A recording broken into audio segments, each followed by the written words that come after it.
Good people, aksi peduli terhadap sesama di masa pandemi menghadirkan banyak fenomena. Salah satunya donor ASI untuk bayi-bayi yang ibunya meninggal akibat COVID-19. Menyusui anak hingga 2 tahun jadi cita-cita hampir semua ibu. Banyaknya manfaat kebaikan dari air susu ibu jadi salah satu alasan di baliknya. Namun, di masa pandemi ini, banyak ibu menyusui yang tak bisa memberi ASI eksklusif untuk bayinya. Penyebabnya bisa karena indikasi medis saat terpapar COVID.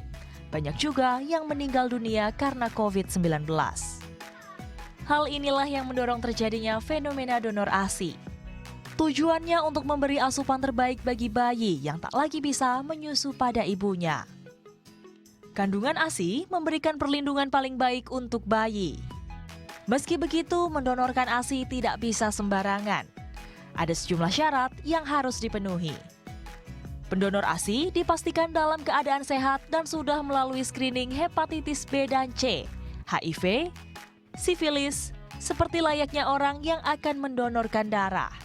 Kalau data sebenarnya secara resmi belum rilis ya, karena dari pemerintah, pasti punya data itu pemerintah ya, dari Dinas Kesehatan Kota dan Kabupaten, karena ini Bekasi ada di kedua itu ya. Tapi kalau permintaan mungkin yang kita catat atau pendampingan yang kita terima ada beberapa gitu ya, yang kita belum juga pasti bisa merilis berapa jumlahnya. Hanya saja dengan adanya kasus ibu COVID ya, terutama kalau dalam hal ibu COVID meninggal itu, kita sebenarnya mintanya secara menyeluruh gitu, bukan hanya donor ASI sementara, tapi donor ASI yang kalau bisa dari keluarga dekat sehingga berkelanjutan, dan itu juga perlu untuk pendampingan medis, jadi asesmen medisnya juga perlu untuk dilaksanakan seperti itu, Mas.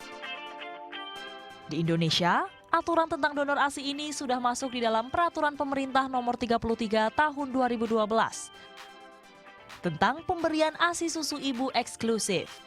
Dalam pasal 11 ayat 2 disebutkan bahwa syarat untuk donor ASI yakni permintaan ibu kandung dan keluarga bayi yang bersangkutan.